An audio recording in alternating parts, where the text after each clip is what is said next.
नमस्कार मित्रांनो, मी सुनीता पुन्हा एकदा आली तुमच्या भेटीला अजून एक न्यूज घेऊन. न्यूज म्हणजे काय, आजकाल जे घडामोडी घडत आहेत की ज्या महत्त्वाच्या गोष्टी असतात, तसं तर न्यूजमध्ये आणि पूर्ण सोशल मीडियामध्ये ही गोष्ट आलेलीच आहे. पण काय आहे की आपणही काही गोष्टी आपल्या मनातल्या सांगणंही महत्त्वाचं आहे, खूप गरजेचं आहे. एक स्त्री असून दुसऱ्यांना थोडेसे डोळे खोलपणे काही 2 गोष्टी समजून सांगणं हे महत्त्वाचं आहे. सगळ्यात अगोदर तर तुम्हाला पाडवाच्या हिंदू नववर्ष प्रारंभ, आजपासून नवीन वर्ष मानलं जातं हिंदू धर्मासाठी. आज गुढीपाडवा आहे. आपण सर्वांना मनपूर्वक गुढीपाडव्याच्या खूप खूप शुभेच्छा. तर मित्रांनो, विषय असा आहे, विषय लयच भारी आहे.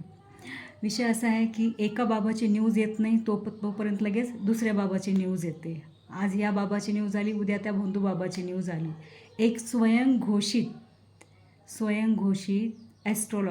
ज्योतिष ज्याला म्हटलं जातं, नाशिकमधलीच ही घटना आहे.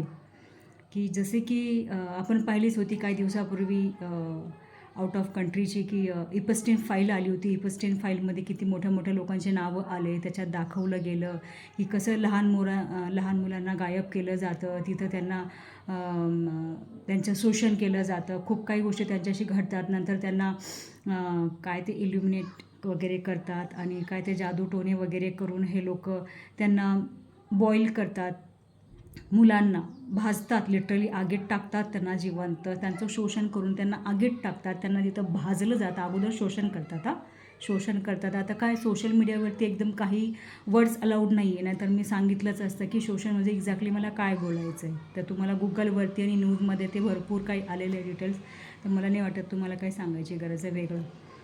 तर असं आहे की अगोदर त्या मुलांचं आणि इवन मुलींचंच नाही, लहान बारक्या पोरी 3-3, 4-4 वर्षाच्या, 5-5 वर्षाच्या, कारण त्यांना सगळ्यात जास्त इंटरेस्ट इपस्टीन फाईलमध्ये लहान मुलींमध्येच होता. 10 वर्षाच्या आतल्या छोट्या पोरी, ज्यांना समजतच नाही, ज्यांना काही शरीरच नसते, बिचाऱ्यांना माहिती नाही एक्झॅक्टली शोषण म्हणजे काय होतं आहे. म्हणजे एकदम केविलवाना आणि एकदम किळसवाना प्रकार म्हटला ना इपस्टीन फाईलचं, माय गॉड, मला तर बघितलंच नाही गेलं. तर मी बरेच व्हिडिओ त्याचे सोशल मीडियावर जसे आपण स्क्रोल करायचे तसे यायचे की बरेच म्हणजे त्यांचं शोषण केलं जातं. म्हणजे मुलांना आपण करता, मेल जे मुलं असतात, लहान मुलं, त्यांचे काय वेगवेगळे नावं होते, पिझ्झा, बर्गर, बरेच. आता एखाद्या वेळेस जर मला कोणी इथे बोलेल की इपस्टीन फाईलविषयी तुम्ही काही मोठा व्हिडिओ बनवा किंवा पूर्ण डिटेलमध्ये सांगा, तर मी नक्कीच बनवेन. बाकी मला नाही वाटत कुणाला काही माहितीची आवश्यकता आहे, बिकॉज सगळीकडेच आलं आहे. टोटल सोशल मीडियावर इपस्टीन फाईल फेमस आहे. की यूट्यूबच डाऊन झाला होता, की बरेच नंतर व्ह्यूज डाऊन झाले होते सोशल मीडियावरती, की त्याच्यानंतर सगळ्यांचेच व्ह्यूज डाऊन झाले आणि एकच व्हिडिओ तो कंटिन्यू, म्हणजे तुम्ही कोणताही सोशल मीडिया प्लॅटफॉर्म खोला, तो एकच फाईल तिथे चालायची. तर तो प्रकार आणि नाशिकमध्ये घडलेला हा याला आपण कॅप्टन फाईल म्हणून नाव देऊ शकतो. कॅप्टन फाईल म्हणजे अशोक खरात हे असे नामांकित, स्वयंघोषित ज्योतिष, आणि यांना साथ आहे काही बडे नेत्यांची. तर मला एकच बोलायचं की हे जे बडे नेता असतात, ज्यांना आपणच वोट निवडून देतो, किंवा काही पदाधिकारी जे मोठे लोक असतात, नेता वगैरे जे पॉवरफुल लोक असतात, हे जे ज्योतिष आहेत, हे यांना व्हेरीफाय करत नाही का? हे लोक त्यांच्या दर्शनाला जातात, त्यांच्या पायाची पूजा करतात, त्यांना एवढं मानतात, मोठी देणगी देतात, आणि महिला संरक्षणाच्यासाठी तुम्ही कायदा बनवता, त्यांना संरक्षण देण्याची तुम्ही गोष्टी करतात. आणि त्याच कॅप्टनच्या हाताखालचे आज 58 व्हिडिओ सोशल मीडियावरती बॅक टू बॅक व्हायरल होत आहे. तर एका व्हिडिओमध्ये असं दाखवलं जातं आहे की त्यांच्या ऑफिसमधलंच एक दृश्य मी सोशल मीडियामध्ये थोड्या वेळापूर्वी पाहिलं की एक बाई आहे आणि आमचे कॅप्टन साहेब आहेत ज्योतिषी, ते आहेत, ती डोक्यावर तांब्या घेते, मग ती अशी, आणि हे खाली ते पॅन्ट थोडी खाली करतात आणि काय ते ग्लास वगैरे काहीतरी घेतात, त्याच्यात युरिनेट करतात, आणि काय मग त्याच्यानंतरचं काही व्यवस्थित दिसलेलं नाही आहे. आता ती पिते की काय करते माहिती नाही, कारण तिथे ब्लर झाला आहे व्हिडिओ, तर ते प्रॉपर दिसलेलं नाही आहे. पण त्याच्यानंतरची परत एक त्याच व्हिडिओची क्लिप आहे, तिथे पण ब्लर केले गेले. मग ती खाली वागते आणि हे यांनी ऑलरेडी यांचे इन्नर वियर, लोवर खाली केले, तर ती खाली वाकून काय करते काय नाही ते समजून सांगायची गरज नाही आहे की एक्झॅक्टली काय चाललं. तर हे यांना खरंच ज्योतिष बोलायचं का, यांना साधू संत बोलायचं का, सर खरंच यांना बोलायचं का साधू संत? मी रिअली खरंच सांगते, मी फक्त भगवान श्रीकृष्णाला मानते, मी श्रीरामजींना मानते, मी हनुमानजींना मानते. मी कोणत्याही बाबाच्या कीर्तनाला जात नाही, लिटरली खोटं नाही सांगत. जेव्हापासून ते गुजरातचे संतांचे मॅटर झालं होतं ना तेव्हापासून, तसं ते मी लहानपणापासून जातच नाही, मला आवडतच नाही. मला फक्त घरी बसून पुस्तकं पोथी वगैरे वाचायला आवडतं, देवाची भक्ती करायला आवडतं. मला लहानपणापासून ह्या गोष्टींची अजिबात आवड नाही लिटरली. की जेव्हापासून मला समजायला लागलं नाही की दर महिन्याला दर दिवशी कोणत्या ना कोणत्या बाबाचे अश्लील व्हिडिओ येतात. कधी कोणता बाबा मुलीबरोबरच प्रेम प्रकरण, म्हणजे बाप लेकीच्या प्रेम प्रकरणात, तो पण एक संत हां, आणि ती मुलगी पण ती पण संत हां. म्हणजे चाललं हे काय आहे का, हे कसले ज्योतिषी आहेत आणि हे कसले संत आहेत? ह्यांच्या हेच लोक असे करतील तर मग यांना बघून जे सामान्य जनता आहे यांनी काय काय धडा शिकायचा आणि काय, मला तर काही समजतच नाही की अशा लोकांना म्हणजे काय नाव द्यावं अशा लोकांना, की निर्भीडपणे करतात. आता यांचे एवढे असे घाण व्हिडिओ आले. तर मला एकच गोष्ट बोलायचं आहे, जे कॅप्टन साहेब आहेत आमच्या नाशिकचे, एक आपली इपस्टीन फाईल आणि ही एक आपली कॅप्टन फाईल, ठीक आहे, आपण असे नाव देऊ यांना, नाशिकची कॅप्टन फाईल, ठीक आहे. तर मला हेच बोलायचं की हे जे बडे नेता आहेत यांचा त्यांना सपोर्ट आहे का, आणि जर आहे किंवा नसेलही, जर तुम्ही त्यांना मानता, ॲज अ ज्योतिष म्हणून मानता, तुम्ही प्रत्येक कार्यक्रमाला तिथे जाता, ते तुमच्या इथे येते, मग तुम्ही व्हेरीफाय करत नाही का हे खरंच जेन्युइन आहेत का? आणि बरं ते तर ते, आणि हे जे लोक सपोर्टला आहेत की जे लोक म्हणजे बरेच वातावरण पेटलं होतं. तर मला हेच बोलायचं आहे की जे लोक पदावर बसतात, राजकीय पदावर बसतात, मग तो नगरसेवक असो, नगराध्यक्ष असो, मुख्यमंत्री असो, महिला आयोगाचे अध्यक्ष असो, मंत्री असो, प्रधानमंत्री व राष्ट्रपती असो, ह्या लोकांचे सगळ्यांचे बॅकग्राऊंड व्हेरीफाय व्हायला पाहिजे, तरच यांना पदावर ठेवलं गेलं पाहिजे. जर यांनी चुकीच्या लोकांची साथ दिली तर सामान्य जनता ज्यांच्यावर अत्याचार झाला आहे तर मग त्यांनी न्यायासाठी जायचं कोणाकडे? आता हे एवढं नामांकित नाव आहे यांचं, ताईंचं, की त्यांचंच नाव त्याच्यामध्ये घेतलं जातं आहे की हे त्यांच्या सपोर्टला आहेत किंवा त्यांच्यासोबत त्यांचे फोटो आहेत, XYZ जे काही असेल ते, तथाकथित जे काही असेल ते, यांचं नाव त्यांच्यासोबत जोडलं जातं. नुसतं जोडलंच जात नाही, त्यांचे भरपूर फोटो सोशल मीडियामध्ये ऑलरेडी डेली म्हणजे एक मिनिटाला अपलोड होत आहेत. काही व्हिडिओही टाकले जात आहेत. आता काही वेळानंतर कदाचित सामीलही असतील ते किंवा अजून कोणी. तर एवढे अश्लील व्हिडिओ हे लोक टाकतात आणि यांना कसे काय लोक ज्योतिष मानतात? यांना एवढा मान सन्मान, कितीतरी करोडची यांच्याकडे प्रॉपर्टी, माय गॉड. म्हणजे मला तर असं वाटतं हे लोक उगाचच आजकालची जनरेशन शिकायला जाते. कशाला शाळेत जाता तुम्ही? कॉलेज काय करू नका, तुम्ही ज्योतिषी बनून जा. काही गरज नाही शिकायची. तुम्ही फक्त लोकांना चुत्या बनवा, बोंतू बाबासारखं. कधी ते बेलापूरचं प्रकरण, तर कधी काय ते कीर्तनकार बाबाने ते लहानशा पोरीला चटके दिलं, मारहाण केली, काय ते एका ठिकाणी काही लहान पोरीला तोंडावरतीचं ॲसिड फेकलं, कुठे 4-4 वर्षाच्या मुलीवर अत्याचार होत आहेत. सोशल मीडियावरती वर्ड्स अलाउड नाही आहेत, स्पेशली चॅनलवाल्यांसाठी. तर तेच मला बोलायचं आहे की हे जे अत्याचारी वासना अंधपणाचे यांचे जे पुरावे सोशल मीडियावरती येत आहेत, पुस्तकासारखे असे यांचे पेज स्क्रोल होत आहेत, तर काय बोलायचं अशा लोकांना?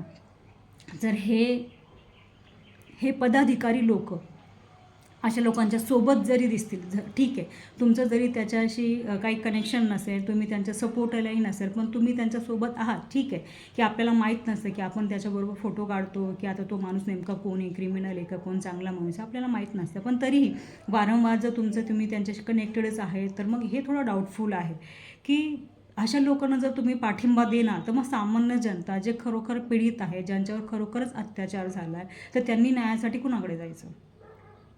तर प्रत्येक पदाधिकारी जे कोणी असेल, नगरसेवक, मी आताही पुन्हा बोलते, नगरसेवक, नगराध्यक्ष, मुख्यमंत्री, मंत्री, उपमुख्यमंत्री, कुणीही असो, पंतप्रधान, राष्ट्रपती, कुणीही असो, जर ह्या लोकांनी अशा लोकांना जर पाठिंबा दिला तर ह्या लोकांना पदावर राहण्याचा अधिकार आहे का? आणि ठीक आहे, जर नाही आहे तुमचा त्यांना सपोर्ट, तर मग हे लोक तुमच्यासोबत काय करतात? वारंवार हे लोक तुमच्यासोबत दिसतात, मग तुम्ही जे तुमच्यासोबत राहतात त्यांचा तुम्ही ॲटलिस्ट बघायचं ना की ते लोक कोण आहेत, काय आहे ते लोक. जर त्यांचं एखाद्या केसमध्ये नाव वारंवार येतं आहे की तुम्हाला माहिती पडते इकडून तिकडून की यांनी आई वडिलांना मारहाण करून घराबाहेर काढलं, त्याने त्या बाईवर अत्याचार केलं, हिचं नाव 2 नंबरच्या कामामध्ये येते, हे काही व्याजाने धंदे करतात किंवा गुंडागिरी करते, तरीही हे लोक राजकीय पदाधिकाऱ्यांच्या सोबत फिरतात. कोणत्या मोर्चामध्ये असतात, कोणत्या आंदोलनामध्ये असतात, हे लोक निवडणुकांसाठी फिरतात, त्याच्यामध्ये हे लोक त्यांच्यासोबत असतात. तर मग याचा अर्थ काय समजायचं? की तुम्हीही त्यांना पाठिंबा देता असं समजायचं का? मग मला हेच विचारायचं की अशा लोकांना हे जर तुम्ही जर राजकीय पदाधिकारी लोक जर चुकीचे लोक तुमच्यासोबत वारंवार दिसतात, जर तुमचा त्या लोकांना पाठिंबा आहे म्हणूनच ते तुमच्यासोबत आहेत ना, वारंवार कंटिन्यू 1-2 वेळेसची गोष्ट नाही, वारंवार जर हे चुकीचे लोक जर तुमच्यासोबत दिसत आहेत तर तुमचा त्यांना पाठिंबा आहे असं समजायचं का आम्ही? मग अशा लोकांना कोणत्याही राजकीय पदावर राहण्याचा अधिकार आहे का? मला हेच विचारायचं, त्याच्यासाठीच मी व्हिडिओ बनवला, बाकी काही नाही. आता न्यूजमध्ये तर येतच आहे की 58 व्हिडिओज यांचे व्हायरल होत आहेत सोशल मीडियावरती. मी तर 2-3च पाहिले, अजून तर माहिती नाही काय काय यांची किळसवाणी व्हिडिओ आहेत. ते लिटरली 1 किंवा 2-3च व्हिडिओ मी त्यांचे पाहिले की त्याच्यात ते असे इनरविअर लोअर खाली करतायत आणि ते ग्लास घेत आहेत आणि ते असे हलवत आहेत आणि त्याच्यातून ते युरिनेट करते. क्लिअरली म्हणजे समजून येतो, सेन्स समजून येतो तेवढं की युरिन करतायत ते. ती बाई तांब्या घेऊन अशी समोर अशी उभी, तिकडे तोंड करून, हा इकडे वागतो, ही मग परत ते तांब्या खाली ठेवते, ती खाली वागते, खाली जाते, मग काय म्हणते युरिन पिते की काय करते, देवाला जाणं, देव जाणं. मला एकच गोष्ट समजत नाही आहे, लोकांचा देवावरती विश्वास नाही आहे का? का तुम्ही भोंदूबाबांच्या अत्याचाराला, यांच्या फेक गोष्टींना तुम्ही कसं काय बळी पडू शकता? कसं काय तुम्हाला देवापेक्षा हे मनुष्य जन्माचे लोक आहेत ना, तुम्हाला हे कोणत्या अँगलनी खरे वाटतात? की मला लिटरली आता सिरियसली असं बोलायला नको, पण मला खरंच अशा लोकांची ना किळस यायला लागलेली की असं म्हणजे अशी खूप इच्छा होती की मध्ये बऱ्याच ठिकाणी कीर्तन वगैरे खूप इच्छा झाली की जाऊन ऐकावं, म्हणजे मला खूप आवडतं ते ऐकायला. पण आता काय ते इतकं मन तुटल्यासारखं वाटतं ना की आपण त्याचं बघायला गेलं तर 4 दिवसानंतर त्यांची न्यूज येते की याने असं बलात्कार केला, याने त्या स्त्रीला असं केलं, तिचे कपडे काढले, तिचे व्हिडिओ बनवले, तिच्याबरोबर फिजिकल केलं, तिच्याबरोबर यौन शोषण केलं आणि तिच्या प्रायव्हेट पार्टला चटके दिले. म्हणजे एवढे डेली कुठले ना कुठले महाराष्ट्रातले किंवा बाहेरचेही व्हिडिओ डेली येतात सोशल मीडिया प्लॅटफॉर्मला. त्याच्याशी रिलेटेडच मी बनवले. तर मला एक समजत नाही महिलांना की तुम्हाला काय झालं, म्हणजे तुम्ही देवाची भक्ती करा ना. हे तुम्ही ज्योतिष कसं काय लोकांना मानता? मी नाही मानत ह्या गोष्टीला. मी फक्त देवावर विश्वास ठेवते की असं काय तुम्हाला मिळकत काय द्यायची असते, असं काय मिळवायचं असतं की त्या मिळकतीसाठी, त्या मिळवण्यासाठी तुम्ही एका भोंदू बाबाबरोबर किंवा दुसरा कोणीही असो XYZ त्याच्याबरोबर तुम्ही त्याच्या अत्याचाराला तुम्ही बळी पडता किंवा तुम्ही स्वइच्छेने त्याच्यासोबत जे काय असेल तुमचे शोषण विषण काय लिंगपिसाटन काय ते त्यांचे वर्डिंग्स होते की श्रद्धे आडून महिलांचे लैंगिक शोषण. महिला का लहान होत्या का? त्यांना स्वतःला समजत नाही का तुमच्या अंगाला एखादा परपुरुष हात लावतोय, म्हणजे एवढं तुम्हाला काय मिळवायचं असतं? मला समजत नाही की तुम्ही कुणाबरोबर जाऊन झोपता. यांचं नवऱ्यावर पुरं पडत नाही का की बाहेरचा पण लागतो यांना? My god, seriously sorry for that. But आजकाल खूप व्हिडिओ असे येतात की लग्न झालेल्या बायकांचे हे सगळ्यात जास्त नाटकं असतात. बाकीचे तर असेच राहून जातात चालेल, आम्हाला तर कोणी विचारत पण नाही.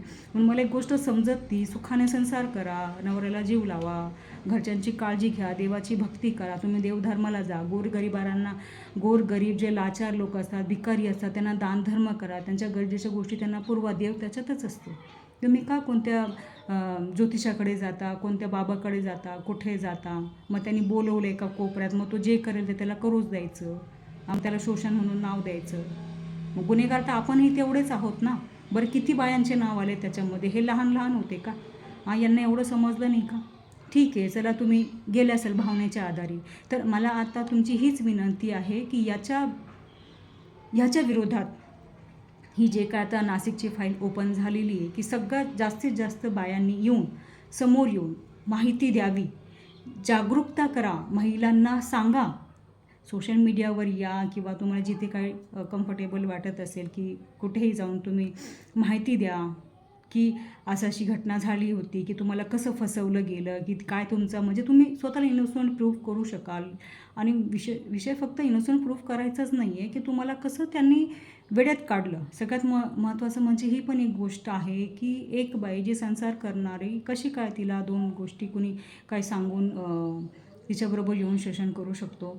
की तिथं दाखवलं गेलं, की तू माझी प्रेयसी बनून राहा, नाहीतर तुझा नवरा मरून जाईन वगैरे असं काहीतरी मी वाचलं आता थोड्या वेळापूर्वी सोशल मीडियावरती. तर काय यार, कसं काय तुम्ही याच्यावर विश्वास ठेवू शकता?